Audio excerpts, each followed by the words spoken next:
Welcome to WWE 2K25 Universe Mode. And this is episode 0, so bringing you all of the current champions as they are of May 2025 in-game. So this is part projection, part prediction, part what I would do if I was in control of the universe between real life now and in-game now. Starting with World Heavyweight Champion remaining to be Gunther. Now, realistically, I think the longer this drags on with Jey Uso's everyone saying I'm not good enough shtick, the more likely is that Jey Uso actually wins. But in universe, we're keeping Gunther as World Heavyweight Champion. And whilst they're doing their entrances, I'll try and fill you in on the stories as best I can in the time allowed, and just the general how this is going to operate. Now, I feel like I might have to separate Raw and Smackdown. I'm not going to focus on NXT, mostly because they don't have really enough stars in NXT for me to dedicate a show to it. I cannot do anything with the tag team in NXT because there's only one active tag team in the actual game. There's technically two, but one of them isn't actually signed right now. Moving on, Women's World Champion. Obviously, there's now Io Sky and Bianca Belair at WrestleMania 41, which this arena is a custom one. Realistically, this would be where it would have happened. I might have to find a WrestleMania 42 for the actual WrestleMania at the end of this year. But Bianca Belair bests Io Sky at WrestleMania 41. There might be repercussions to that. Bianca Belair is the star that has changed my plans most because of the ongoing story with Jade and Naomi. I genuinely really thought they were going to pull a second twist and have her be the one that attacked, but Naomi's confession has rather put pay to any of the plans I had for Bianca.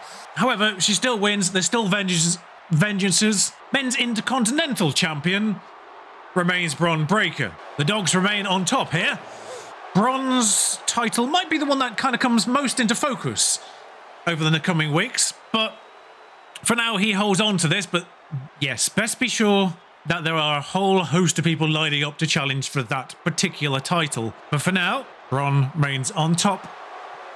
On the men's mid-card, it's a shame that they don't have the proper plates on the end of them, but we'll hold off on that for now. I haven't actually decided, by the way, if I'm going to spectate matches entirely. I don't think you can spectate in certain conditions, so I'll continue that thought once we move on past Women's Intercontinental. As you can tell by the woos from the audience, it is remaining Lyra Valkyria, who, I'll say, not necessarily quietly, but I'll say openly, one of my preferred wrestlers right now. And as an inaugural champion, history maker, I feel like her tenure, her first tenure at the very least, because I imagine she might get it back if she does lose it at any point, but her inaugural tenure will be a relatively lengthy one.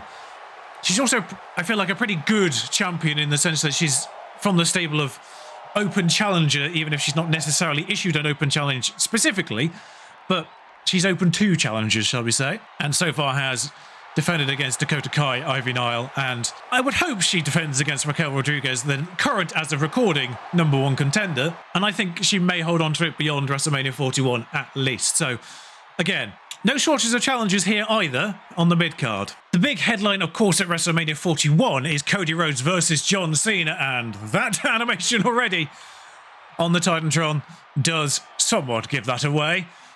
Yes. Sold his soul, John Cena.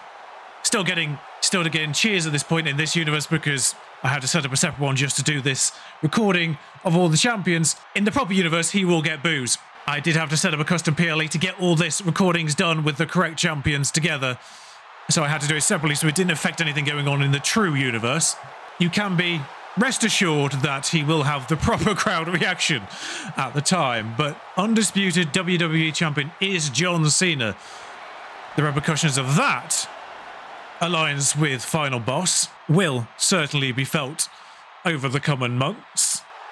And a lot more of this can be said going forward when we get to Draft, which of course happens at the end of April as well, before Universe begins. But John welcomes in the ring right now WWE Women's Champion. It remains to be Tiffy time as she fends off Charlotte Flair at WrestleMania 41. Is that her entrance? I'm not sure that's her entrance. But Also, she's getting boos. I might have to change that. I think I did change that in the real universe as well. I think the crowd loves Tiffy Time, and to my surprise, I love Tiffy Time too. I think, like the crowd, she's very much one of those wrestlers where you feel like you shouldn't enjoy her, but you find yourself actually doing so. That intro is not going to get annoying, by the way. In a way, I'm glad she's champion for the time being, so I don't have to see it quite so often. But fresh off reclaiming this particular title, the United States champion is LA Knight, yeah! Which I'm sure we'll get one from the crowd momentarily. But LA Knight reclaims his place as a title holder, and there's one. Holds on to that at WrestleMania 41 as well. Similarly, at the top of my list of wrestlers right now in terms of favourites, there's something very much about LA Knight that is very much enjoyable to watch. Here we go. Excellent. Right, but that's another mid-card title that has no shortage of challenges once we get into things. And last but not least, on the Smackdown side of champions, the Women's US Champion, with part of her secret service, perhaps, is Chelsea Green, who probably actually does need an updated outfit as well. But again, one of those, love her or hate her, she is never not entertaining. I think she was meant to come out with Piper Niven, but hasn't done. Maybe I messed up in resetting this up.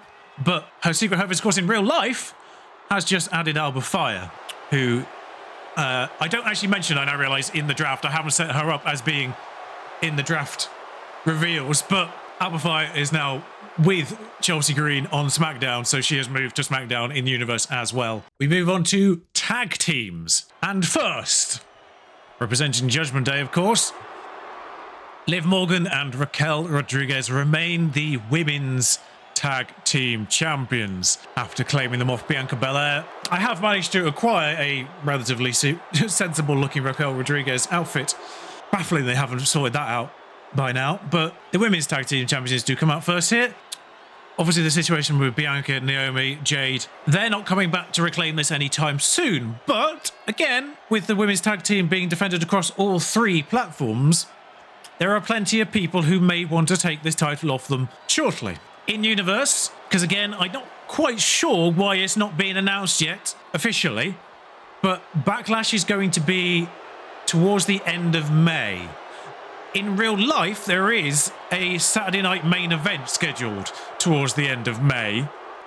So I don't quite know how Backlash is going to fit into that picture. So I've made the executive decision to have Backlash towards the end of May instead of that main event. We follow the women's tag team champions with Raw's World Tag Team Champions, Eric and Ivar, the War Raiders, who remain on top over there as well. I'll be honest, not a huge amount of changes I now realise I've made to the title pictures, but nonetheless, I feel like they don't come out with that much gumph on them these days. I feel like they just come out as they are. I might just be selective memory there, but never mind. But Eric and Ivar join this party of tag team champions.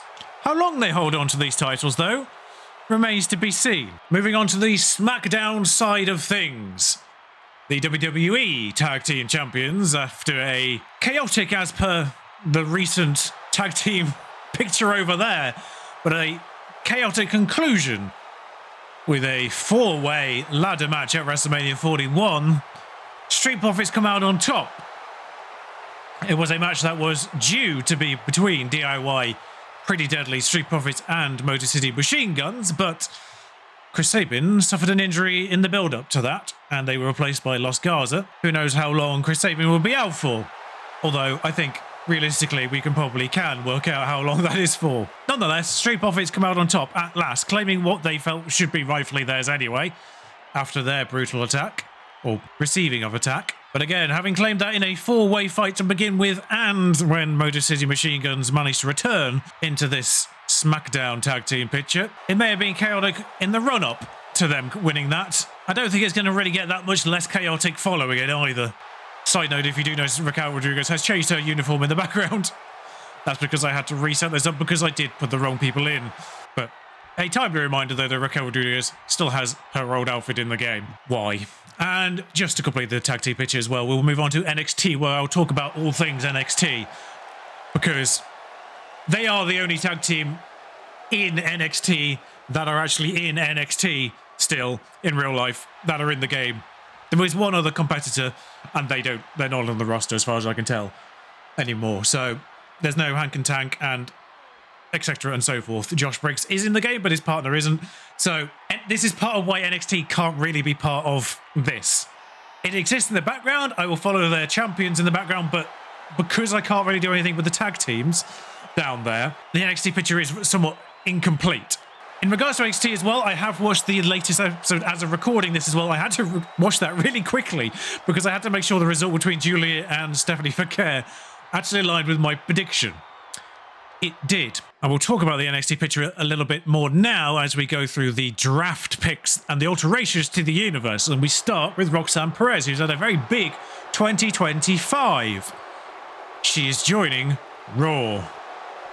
The current Iron Woman of the Royal Rumble and also made it to this year's Elimination Chamber. I'm not 100% convinced. This is just a personal theory, by the way. I'm not 100% convinced her Royal Rumble record was intentional. I do think Liv Morgan was meant to have that record because of the situation with Io Sky at the same time. I don't think Roxanne was meant to beat both of them. I think someone really made a mistake.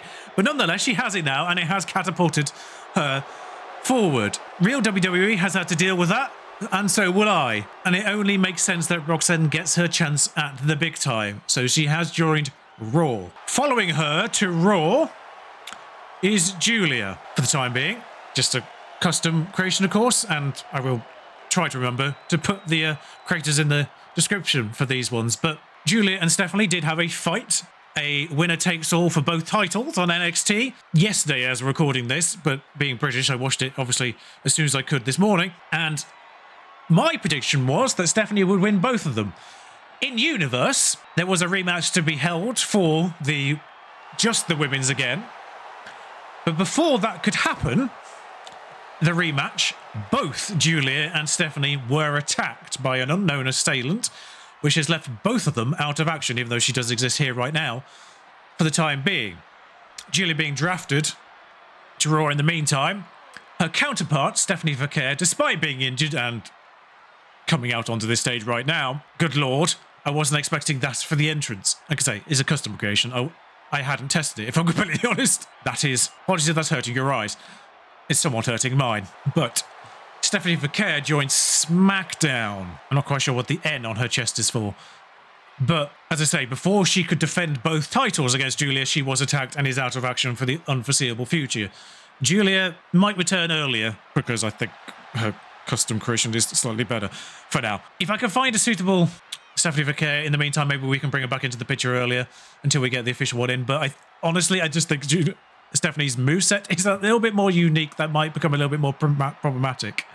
I don't know how accurate these movesets are. So we'll have to review those before we go forward with these two. But, as I say, both of them were attacked, and because of that, those titles are vacated on NXT. Also because they were drafted. And also because the main challenger for the North Americans was also drafted to NXT, breaking up Fatal Influence down there in the meantime. Weirdly, I have to say this, by the way, I don't understand this, but why on earth was Jasmine Nix effectively the first custom creation to be populated in the community creations?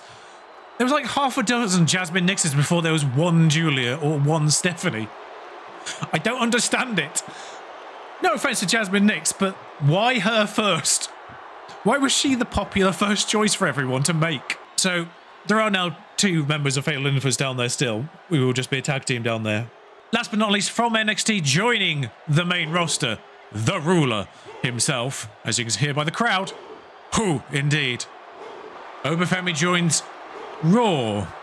A particularly meaty-looking Raw now. Why is his... Oh, there we go. Not quite sure why it took so long for his video to start playing. But, yes, Obafemi joins Raw, which means his title is vacated as well. Whether or not he lost it beforehand. Because NXT's in a problematic situation, so many key players are missing down there. Ethan Page, Javon Evans, Rich Holland, Eddie Thorpe, Trick Williams, Lexus King. All of them are in there. So kind of like the major players in the men's picture are still down there. Cora Jade, Sol Ruka as well. The women's side of things is a little bit lacking down there, which is odd considering it's arguably one of the stronger women's, if not the strongest women's division there is. Maybe that's why Jasmine Nix was one of the first ones to pop in to help populate that, in the understanding that Julia and Stephanie were going to be coming as DLC at some point later on anyway. The absence of Zarya might be a problem. And lastly, but not leastly, we talk about the main roster switches that happened during the draft. And the first one's a big one. CM Punk, the voice of the voiceless, joins SmackDown because he has a score to settle with a certain John Cena. Also, for the health and safety of everyone involved in the production of Raw, he has been separated from Seth Rollins. But also, it is mostly for story purposes. In helping the fight against sellout John Cena, he is there to aid Cody Rhodes and maybe get a shot for himself in the process. He has switched brands to SmackDown for the time being. I will say this, I'll be honest, I had made this decision before the recent steel cage match. I have seen it, of course, but the ending of that might complicate things slightly because he does still have Paul Heyman's favour to deal with, but for now, he is on SmackDown to help in the fight against Cena. And of course, as he remains on here, if he wins King of the Ring, which is later on, he will have an automatic shot at that title. Following CM Punk to SmackDown is main event Jey Uso. Fresh off the defeat at WrestleMania. Custom Arena's not helped here, has it? We'll pretend we don't see this. There we go. Now he's back on the ground. We'll continue talking. He moves to see if he can get some glory over on this blue brand. But also, of course, he was the person who knocked Cena out of the Royal Rumble to begin with. So partially his move is a duty to see that he knocks him off his perch again, to aid CM Punk in his endeavours and Cody Rhodes in his endeavours to get that title back. There's a little bit of a unit being formed as the crowd endures a round of yeeting here. The main event, Jey Uso joins SmackDown in part to get a title for himself, having failed to win it against Gunther, in part against John Cena. Going the other way is Jimmy Uso. The Usos remain separated and go in opposite directions. What are we meant to be focusing on here? There we go. Big Jim goes to Raw, and whether he targets Braun Breaker or whether he targets Gunther, tries to do what his brother couldn't, remains to be seen. Maybe he can do both at some point. But Jimmy joins Raw. Either way, no matter which title picture he goes for, he's going to be in one of them. I mean, the accusations that Jimmy's always in Jay's shadow at the moment is not helped by the fact that Jay got in the camera's view line there and moving. Weirdly, I'd made this decision before the end of the steel match anyway, moving from SmackDown, mostly because of how stacked SmackDown is now as well, partially. But going to Raw as well is Roman Reigns, who has a score to settle with Seth Rollins. Now that he's dealt with the Bloodline situation as well, he has Seth Rollins in his sights, and perhaps Roman's the one to knock Gunther off his perch. Gunther's been looking for a viable opponent. The OTC would realistically be his biggest challenge ever. So both Roman and Jimmy moved to Raw. In fact, the only member of Roman's bloodline that hasn't really moved is Sami Zayn. He's still on Raw as well. So effectively, three parts of that are now on one brand. It's just Jay that remains separated. But with Roman on Raw, maybe Sami can get back in the picture once he's recovered from that brutal fight with Kevin Owens. Perhaps he can aid Roman in his endeavours again on Raw here. Of course, I say that as there's literally a woman in the crowd behind there with Kevin Owens rules on. No, he doesn't, love. No, he doesn't. Randy's going to be dealing with him on SmackDown.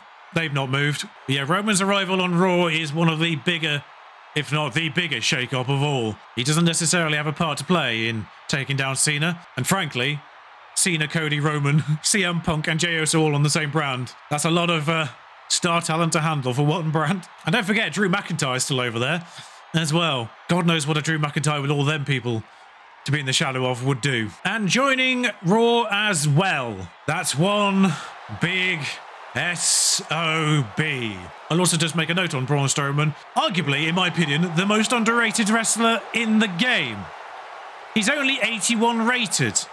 He's lower rated than Obafemi. I have rectified that in my universe mode. Here, he's still 81 because this is a separated one, but in the true universe mode, he has been bumped up. His strength is 70 in the game, by the way. 70 out of 100. I have rectified that one, specifically in his attributes. But the monster of all monsters joins now the meatiest brand of all. Roman's over there. Braun's over there. Bronson Reed remains over there. Braun remains over there. The only one they're missing is Jacob Fatu. And now also Sheamus, who goes the other way. Mostly to accommodate all that meat. But SmackDown gets a banger. Who also actually has a minor score to settle with Jacob Fatu for ruining his entertainment of Joe Hendry at the Royal Rumble. Nothing ever came of that so far. I actually genuinely don't think we've seen Sheamus since then. But yes, Sheamus wasn't best pleased that Jacob Fatu interrupted Joe Hendry's entrance to the Royal Rumble, was he? So maybe he'll finally deal with that. But that's all the major news. The last thing to just mention is, as I said, the only remaining NXT singles title is the Men's North American Championship, which is held by Shawn Spears in real life now and remains to be in this universe, which I think, again, this might be an old entrance. I'm not sure. I should clarify, actually, at this point as well, as we do this, I only rejoined following WWE at the start of 2025 with the Netflix. Being in the UK, we get it all on Netflix, which is a rare occasion where we get things better than America does. So I get all of it under one Netflix subscription. So that has been my window to getting back into this. I used to follow it many, many years ago, and the main headlines, and particularly the ones from last year, with Cody completing his journey and all that. All of those stories I followed, and some of the ones in the decade in between, sort of. But it has been the best part of 2 decades since I followed WWE.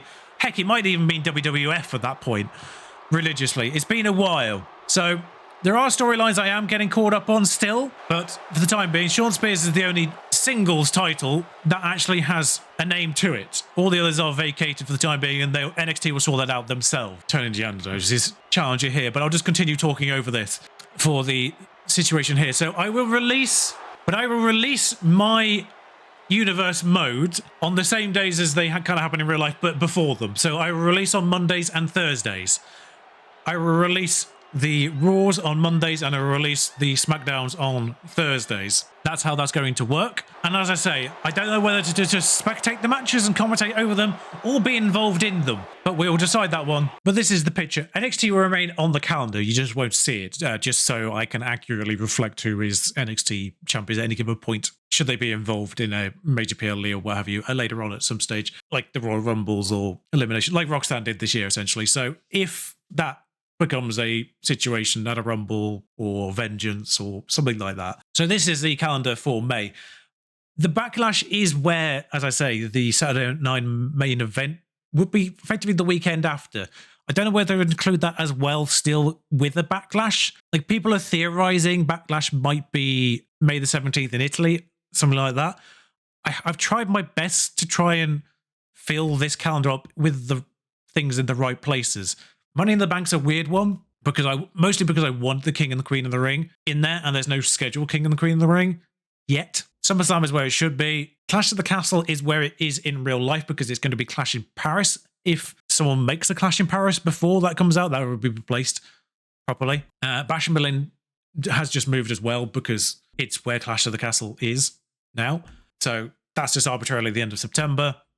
Bad Blood's at the end of October. Survivor's at the end of November. Saturday Night Main Event, because there's another one in December, is where it should be at the end of December. January is where it should be. Royal Rumble for the final week of January. Elimination Chamber is the final weekend of February. Then there's nothing in March, which is a bit weird. And then WrestleMania 42 is at the start of April. So that's how it's going to work. NXT, as I say, will exist, but I just won't cover it during this series because of its... In fact, I might show you that situation. In fact, I'll just interrupt that chain of thought with a PSA. People are saying you have to delete a title to put the Intercontinentals in. No, you don't. There is a space beneath Money in the Bank on your Edit Championships and Money in the Bank section of your show editing. There is a space to put the Intercontinentals in at the bottom. This is the same on SmackDown. I need to update them on the proper universe. I made that decision later on. Ignore them being DIY there. But there is space for the mid-card women's. You don't have to delete someone to put them in. But this is what I made. Ricky says this, by the way. Someone has made one. Someone's made one that's 95 rated as well. That's not this one. I mean, he seems like a talent, but 95 is a bit much. You also need to have maybe vacate it as well. Like the men's side of things, there's kind of enough people in the picture. There's no Heritage Cup though, so nor do I really understand it. But yeah, like people like Josh Briggs is one half of a tag team right now, so he shouldn't really be in this. Brooks Jones is part of Sean Spears' stable, so he shouldn't really be in this picture either. Having both Tony and Stacks in the same contender is a bit weird. And this is the main one. Fraxium have literally nobody else in the tag division. There is one other tag team, and Tony and Stacks can be a tag team, but that's it. And the women's side, but it is the women's side of the thing that is the big problem, because between both, there are only 12 now, having promoted Roxanne. Having promoted Roxanne and Fallon, there are only 12, and one of them is Jasmine Nix, who is custom anyway. And realistically, JC Jane and Jasmine Nix could be a tag team contender against Chikara and Lash Legends as well. So really, it's whether or not the game decides, or I decide they want to be a tag team, or if JC Jane wants to go for the North American Championship. In which case, who's in which here, by the way, is entirely arbitrary. I haven't really decided on, rather than mostly on just who gets the most screen time and what their ratings are in game. That's the only deciding factor for who's where, really. Oh, Andre Chase is missing. I just realised I forgot to include him in one of these. But like I say, the men's side of things kind of okay, but the tag and the women's are severely lacking in numbers. So that's the awkward thing. Maybe when Jordan Grace arrives officially, and maybe with time, more community creations will help fill in the blanks here. Maybe like Carmen Petrovic, for instance. Once they kind of come in, that might help it. Because actually, realistically, most of these women in here are ones that haven't been on screen all that much. We've seen Nikita Lyons once, I think, Gigi Dolan once, Shotzi once in 2025, and that was in a tag multi-match situation. I genuinely don't think I've seen these guys all that much.